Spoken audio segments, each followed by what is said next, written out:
मैं डॉक्टर शिखा अग्रवाल, सह आचार्य राजनीति विज्ञान, राजकीय महाविद्यालय सुजानगढ़।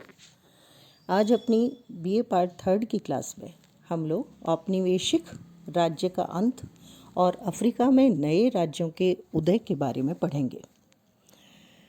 पिछली क्लास में हम लोगों ने एशिया में किस तरह से विउपनिवेशीकरण हुआ था और किस तरह से एशिया के राज्य स्वतंत्र हुए और पूरे विश्व में एक महत्वपूर्ण स्थिति प्राप्त कर ली, इसके बारे में हम लोगों ने डिस्कस किया था। आज हम लोग अफ्रीका के बारे में पढ़ेंगे। अफ्रीका एक ऐसा महाद्वीप है जो क्षेत्र की दृष्टि से अगर हम देखें तो बहुत बड़ा महाद्वीप है, लेकिन इसकी जनसंख्या एशिया के मुकाबले कम थी। इसको तात्कालिक समय में अंध महाद्वीप के नाम से जाना जाता था, क्योंकि अफ्रीका महाद्वीप बहुत लंबे समय तक गुमनामी में रहा था। यहाँ के देशों से विश्व के अन्य क्षेत्रों का बहुत कम संबंध रहा और अफ्रीका के कुछ देश जो अरब राष्ट्र से संबंधित थे उन्हें श्वेत अफ्रीका के नाम से जाना जाता था, जिसमें मिस्र, अल्जीरिया, लीबिया जैसे देश आते थे। इनका जो मूल अफ्रीकी निग्रो थे उनसे बहुत कम संबंध था। इसके साथ साथ जब अफ्रीका के बारे में जानकारी यूरोपियन देशों को प्राप्त हुई और यहाँ की खनिज संपदा से जब एक तरह से हम माने कि जानकारी प्राप्त हुई, तो उस समय इन क्षेत्रों में भी महाशक्तियों ने अपने अधिकार जमाने की कोशिश शुरू कर दी। तो इस क्षेत्र में जो अफ्रीका में यूरोप के देशों के आने का कारण रहा, उसमें था असीमित खनिज संपदा और कमज़ोर आर्थिक राजनीतिक स्थिति, क्योंकि यहाँ के नागरिक बहुत जागरूक नहीं थे और इसके साथ साथ वे शारीरिक शक्ति में बहुत ज़्यादा थे, लेकिन बहुत ज़्यादा विकास के दौर से नहीं गुजर रहे थे। तो ऐसी स्थिति में जो अफ्रीका था वो एशिया के मुकाबले काफ़ी पिछड़ा हुआ था और इसीलिए शायद ये कारण रहा कि जो अफ्रीका के देश थे वो एशिया के मुकाबले ज़्यादा देर से स्वतंत्र हुए। आज हम देखेंगे अफ्रीका में जागरण के क्या कारण रहे। द्वितीय विश्व युद्ध की जब खत्म हुआ तो केवल अफ्रीका में 4 ही राज्य थे जो स्वतंत्र थे। इसमें थे लाइबेरिया, इथोपिया, मिस्र और दक्षिण अफ्रीका। लेकिन 1990 तक लगभग सारे देश स्वतंत्र हो गए। इस स्वतंत्रता में जिन प्रमुख बातों ने अपना योगदान दिया उसके बारे में जानकारी लेते हैं। सबसे पहला है अफ्रीकी राष्ट्रवाद। अफ्रीका में जो राष्ट्रवाद है ये विरोध आंदोलन के रूप में शुरू हुआ और इसमें परिवर्तन उस समय आया जब उपनिवेश विरोध आंदोलन एशिया में शुरू हुआ था। इस परिवर्तन के पीछे मुख्य कारण था पश्चिम की श्वेत जातियों द्वारा अफ्रीका के अश्वेतों को अपने से कम मानना। यानी एक महत्वपूर्ण बात जो उस समय थी वो ये थी कि यूरोपियन जातियाँ जो निग्रोस थे अफ्रीका के या अफ्रीका की जो अश्वेत जातियाँ थी उनको अपने से कमतर मानते थे। तो इस बात के विरोध के रूप में वहाँ राष्ट्रवाद ने जन्म लिया और जातीय समानता के सिद्धांत और आत्मनिर्णय की मांग वे लोग करने लगे। दूसरी जो बात आती है इसमें वो है एशिया का विद्रोह। द्वितीय विश्व युद्ध के बाद जब एशिया के राष्ट्र स्वतंत्र होने के लिए आंदोलन करने लगे तो इसका भी दक्षिण अफ्रीका और अफ्रीका के जो राज्य थे उन पर बहुत गहरा असर हुआ और उन लोगों ने भी जो साम्राज्यवादी और उपनिवेशवादी शक्तियां थी पश्चिम की उनके विरुद्ध आंदोलन छेड़ दिया और औपनिवेशिक शक्तियों के अंत की कोशिश में जुट गए। तीसरा महत्वपूर्ण कारण रहा संयुक्त राष्ट्र संघ की भूमिका।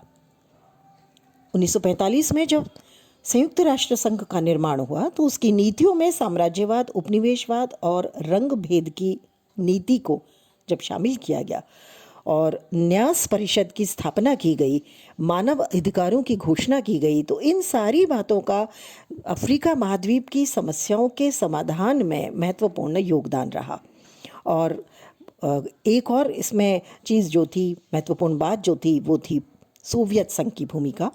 सोवियत संघ ने तृतीय विश्व के जो जितने भी राष्ट्र थे उनके समर्थन में वीटो का भी प्रयोग किया और उन्हें सहायता देने में भी काफ़ी हद तक महत्वपूर्ण भूमिका निभाई। तो इस रूप में जो राष्ट्र थे अफ्रीका के, उन्होंने स्वतंत्रता आंदोलन चलाए और स्वतंत्र होना शुरू कर दिया।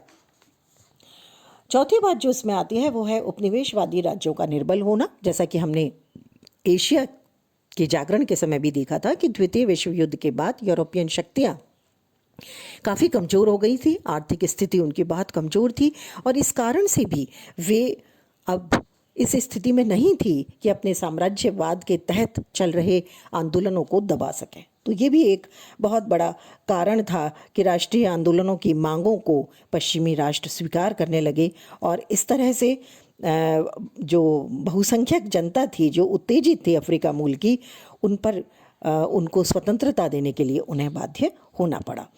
इसके साथ साथ पांचवा कारण है साम्यवाद का भय। यूरोपियन देशों को और साथ साथ अमेरिका को ये भी भय था कि कहीं अफ्रीका के राष्ट्र साम्यवाद की तरफ आकर्षित ना हो जाएं, क्योंकि ऐसा होने की दशा में अफ्रीका में साम्यवाद का प्रचार प्रसार हो जाएगा और वहाँ के राष्ट्र साम्यवादी नीति को अपना लेंगे। तो इस आधार पर भी काफ़ी हद तक इन देशों का संघर्ष जो था वो सफल रहा। चीन भी इनकी सहायता करने लगा और अंतर्राष्ट्रीय समर्थन के कारण अफ्रीका में जागरण होने लगा। अफ्रीका में जो उदय की प्रक्रिया थी या स्वतंत्रता की जो प्रक्रिया थी, वो प्रक्रिया 1951 से शुरू होती है। सबसे पहले इसमें इटली का जो उपनिवेश था लीबिया, वो 24 दिसंबर 1951 को स्वतंत्रता प्राप्त करने में सफल रहा और उसके बाद 3 स्वतंत्र लहर आई। इसको नाम दिया जाता है 3 स्वतंत्र लहर का। इसमें पहली लहर में उत्तरी अफ्रीका से अल्जीरिया को छोड़कर उपनिवेशवाद का अंत हो गया। दूसरी लहर में काले अफ्रीका या नीग्रो अफ्रीका को स्वतंत्रता मिली और 1959 तक इसमें काफ़ी सारे राज्य स्वतंत्र हो गए। 11 राज्य जिसे हम कहें वो स्वतंत्र हो गए।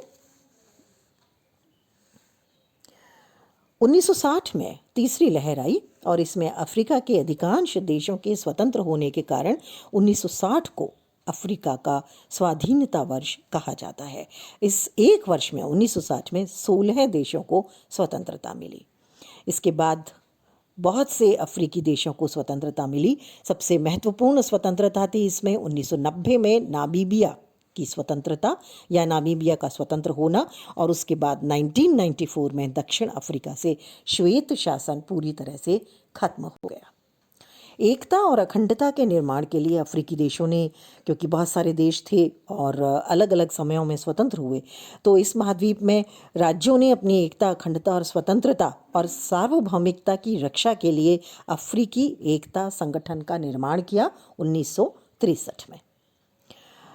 25 मई 1963 को संगठन के चार्टर पर आदिस अबाबा में 30 अफ्रीकी राज्यों के प्रतिनिधियों ने हस्ताक्षर किए और इसके बाद अफ्रीका महाद्वीप का विश्व राजनीति में बहुत ज़्यादा महत्व बढ़ने लगा।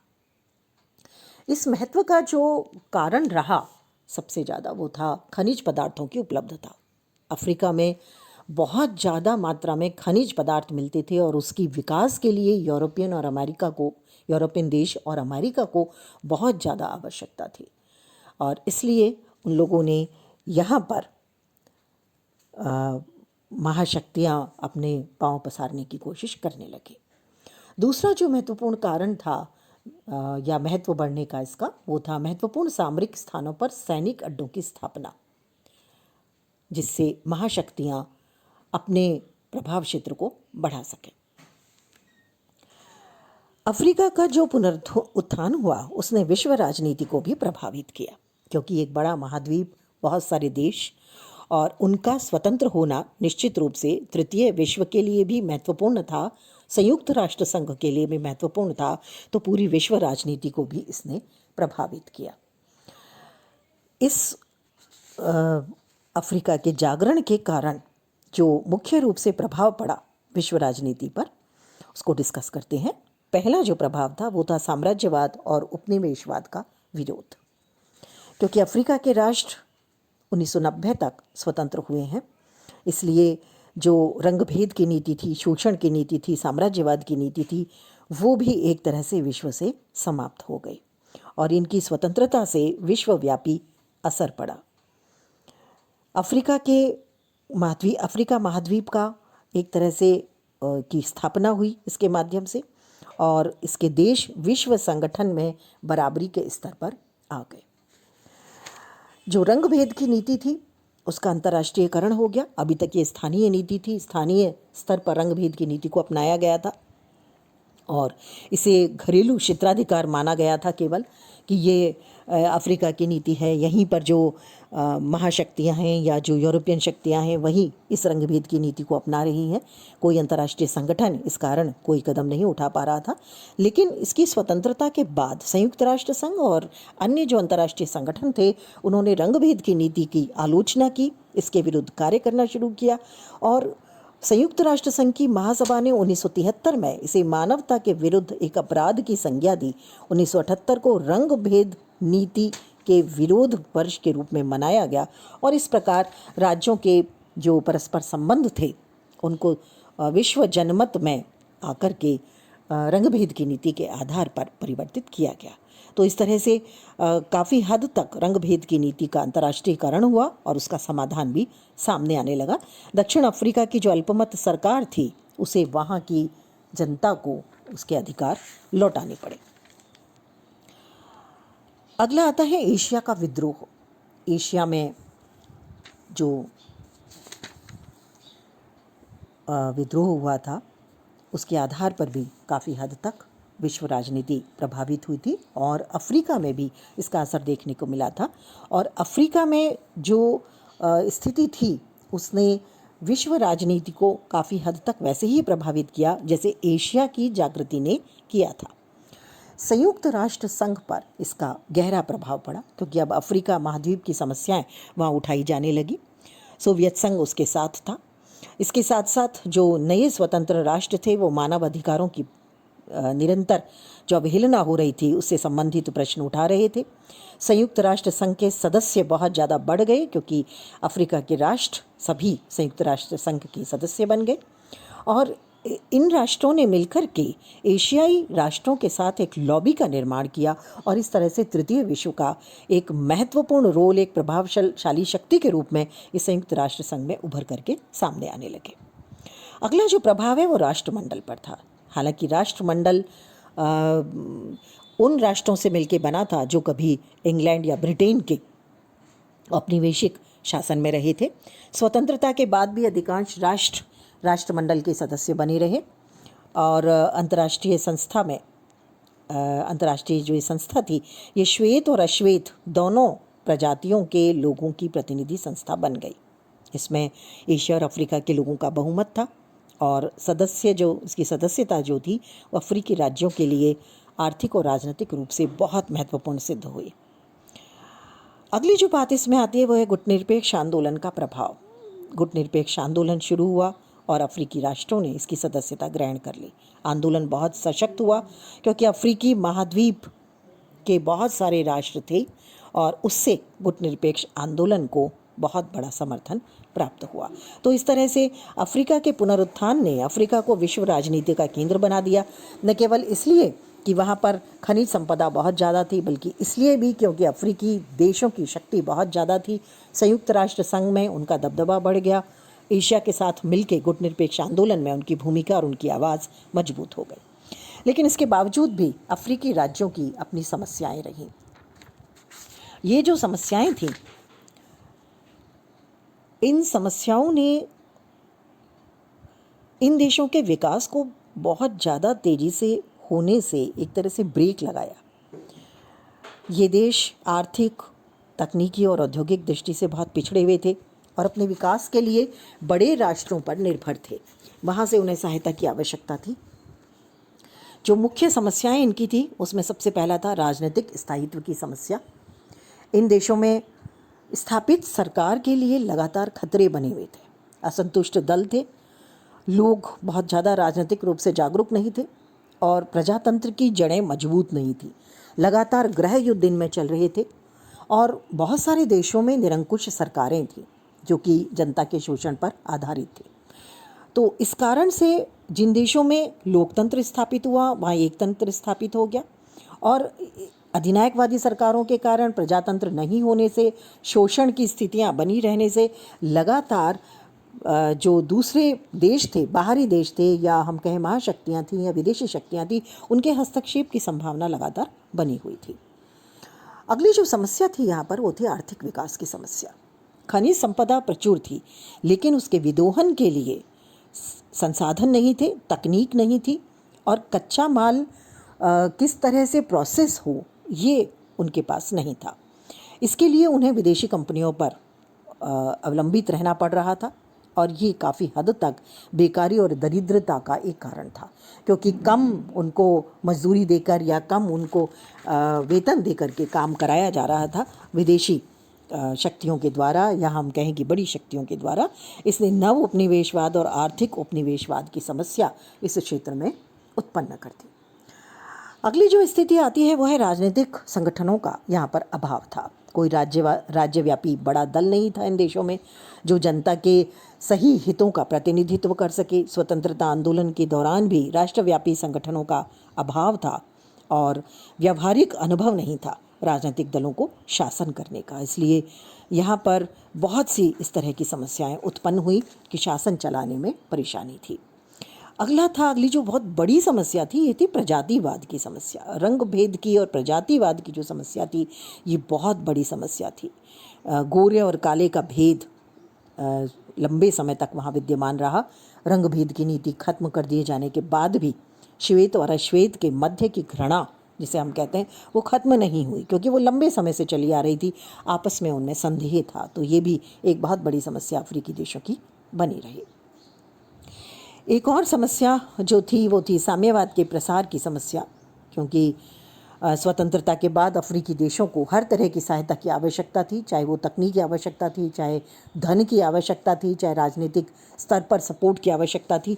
तो उसके लिए साम्यवाद का प्रसार एक उग्र समस्या बनता जा रहा था, और सोवियत संघ इन्हें सहायता दे रहा था, और इनके जो उपनिवेशवाद के आंदोलन थे, साम्राज्यवाद के आंदोलन थे, रंगभेद की नीति के आंदोलन थे, उनका भी विरोध निरंतर वो कर रहा था। तो ऐसी स्थिति में यहाँ सोवियत संघ और चीन का दबदबा बढ़ने का भय भी लगातार बना हुआ था। तो इस तरह से बहुत सी समस्याएं इस क्षेत्र में मौजूद थीं, और काफ़ी लंबे समय तक ये समस्याएं बनी रहीं, और इन समस्याओं के कारण यूरोपीय शक्तियाँ जो थीं वो निरंतर वहाँ हस्तक्षेप करती रहीं। अमेरिका भी हस्तक्षेप करता रहा, और इस स्थिति ने काफ़ी हद तक अफ्रीका की समस्याओं को लंबे समय तक बनाए रखा। अफ्रीका में उग्र राष्ट्रवाद का निर्माण भी हुआ, और वहाँ से एशियाई लोगों का निष्कासन भी हुआ। ये एक विचित्र बात थी। इसे हम कह सकते हैं कि उग्र राष्ट्रवाद की जो भावना थी, हालांकि इस महाद्वीप ने स्वयं को यूरोप के प्रभाव से स्वतंत्र दिखाने की कोशिश की, और इसके नाम पर उन्होंने जो पुराने अफ्रीकी नाम थे वहाँ के देशों के, उनको रखने की कोशिश की। जैसे उत्तरी रोडेशिया को जाम्बिया कहा, रोडेशिया को जिम्बाब्वे कहा जाने लगा, कांगो का नाम उन्होंने जायरे रख लिया, और न्यासालैंड का नाम मालावी रख दिया। लेकिन एक और समस्या या एक और वहाँ प्रॉब्लम आई, ये थी कि एशियाई देशों को एशियाई जो वासी थे उनको वहाँ से उन्होंने निकालना शुरू कर दिया। विचित्र बात ये थी कि यूरोपीय साम्राज्यवादी जो शक्तियाँ थी उनकी अपेक्षा एशियाई मूल के जो लोग थे उनको वो विदेशी मान रहे थे। युगांडा और अन्य देशों से एशियाई लोगों को निकाला जा रहा था, एशिया मूल के लोगों को निकाला जा रहा था। तो ये एक बहुत विचित्र बात थी, और एशियाई लोग जो उनका सहयोग कर रहे थे उनको पूरा सहयोग इस आधार पर नहीं मिल पा रहा था। अफ्रीका में महाशक्तियों का भी बहुत महत्वपूर्ण रोल रहा है, और इसको हम लोग डिस्कस करते हैं। सबसे पहले देखते हैं सोवियत संघ का क्या इसमें रोल रहा। सोवियत संघ ने अपने प्रभाव को और विस्तार को बढ़ाने के लिए मुख्य रूप से 3 प्रकार की नीतियों को अफ्रीका महाद्वीप में अपनाया। पहला था उपनिवेशवाद, साम्राज्यवाद का विरोध और मुक्ति आंदोलनों का समर्थन। क्योंकि वहाँ उपनिवेशवाद और साम्राज्यवाद यूरोप का था, तो उसको समाप्त करने के लिए और अपने प्रभाव क्षेत्र को बढ़ाने के लिए सोवियत संघ ने वहाँ के मुक्ति आंदोलन या स्वतंत्रता आंदोलनों को समर्थन देना शुरू कर दिया। दूसरी जो नीति थी उसकी वो थी इन क्षेत्रों में जो प्रगतिशील शक्तियां थी, जो स्वतंत्रता आंदोलन चला रही थी, उसको अपना समर्थन देना शुरू किया। और तीसरी जो नीति उसने अपनाई वो थी साम्यवादी शासन वहाँ स्थापित करने की उसने कोशिश की इन देशों में। और कुछ हद तक न केवल स्वाधीनता आंदोलनों का समर्थन किया बल्कि आर्थिक सुधारों की मांग भी की। स्थापित सरकारों के विरुद्ध जन संघर्ष को जब प्रोत्साहन प्राप्त हुआ तो साम्यवाद के प्रसार की संभावनाएं भी वहां पर काफ़ी हद तक बढ़ने लगी। सोवियत संघ ने सोमालिया इथोपिया संघर्ष में इथोपिया का समर्थन किया। मिस्र और सीरिया के साथ दीर्घकालीन संधियां की। ये संधियां मैत्री संधि थी। क्यूबा के प्रति सोवियत संघ की नीति तो सभी जानते हैं हम। सोवियत संघ ने नामीबिया, रोडेशिया और दक्षिण अफ्रीका में भी साम्यवादी ताकतों को समर्थन दिया। अल्जीरिया और नाइजीरिया को आर्थिक सहायता दी विकास करने के लिए, और अफ्रीका के बहुत सारे देशों को तकनीकी विशेषज्ञ और तकनीकी दी। तो इस तरह से सोवियत संघ ने अफ्रीकी महाद्वीप में अपनी नीतियों को प्रसार की नीतियों के रूप में काम में लिया। अब आते हैं संयुक्त राज्य अमेरिका की क्या नीति थी। संयुक्त राज्य अमेरिका ने यहाँ एक अलग तरह की नीति अपनाई। यहाँ पर क्योंकि उसका स्वयं का कोई उपनिवेश नहीं था, इसलिए उसने अपने मित्र राष्ट्र ब्रिटेन और फ्रांस के साथ मिलकर के कच्चा माल प्राप्त करने में रुचि दिखाई। महाद्वीप के देशों की स्वतंत्रता के साथ उसने अपने स्तर पर इन देशों से मैत्री संबंध को मजबूत करने की कोशिश की। हालांकि बहुत ज़्यादा उसे समर्थन नहीं मिल पाया इसके लिए, क्योंकि जो दक्षिण अफ्रीका के श्वेत सरकारें थी वो फ्रांस और ब्रिटेन से ही थीं, तो इसलिए अमेरिका को बहुत ज़्यादा विश्वास की दृष्टि से नहीं देखा गया। लेकिन इसके बावजूद भी अमेरिका ने अपने प्रभाव क्षेत्र को बढ़ाने के से ज़्यादा सोवियत संघ के प्रभाव क्षेत्र को रोकने के लिए शीत युद्ध की नीतियों का यहाँ पर सहारा लिया और कच्चा माल ब्रिटेन और फ्रांस के माध्यम से प्राप्त करने की कोशिश की। सोमालिया इथियोपिया के विरुद्ध उसने एशिया और दक्षिण अफ्रीका की श्वेत सरकार का समर्थन किया। 1974 में संयुक्त राष्ट्र संघ में दक्षिण अफ्रीका को निष्कासित करने के प्रश्न पर वीटो का उसने प्रयोग किया। और एक और बात थी कि दक्षिण अफ्रीका में रंगभेद की नीति का उसने समर्थन भी किया। इससे अमेरिका के प्रभाव में कमी आई। अफ्रीकी एकता की भावना ने पूरे अफ्रीकी राजनीति में एकता का समावेश किया और ये आज भी विद्यमान है और वहाँ के इतिहास, संस्कृति और सामाजिक संबंधों में स्पष्ट तौर पर दिखाई भी देती है। अंतर्राष्ट्रीय स्तर पर विश्व जनमत के दबाव के कारण दक्षिण अफ्रीका की श्वेत और रंगभेद की नीति को जो अपनाने वाली सरकारें थीं उनकी नीतियों में परिवर्तन हुआ और अब वहाँ पर अश्वेतों को शासन में भागीदारी प्राप्त है। तो इस तरह से वहाँ नए राज्यों का उदय हुआ और विश्व राजनीति में न केवल यूएनओ में बल्कि गुटनिरपेक्ष आंदोलन में भी दक्षिण अफ्रीका महाद्वीप का बहुत ज़्यादा महत्व बढ़ा।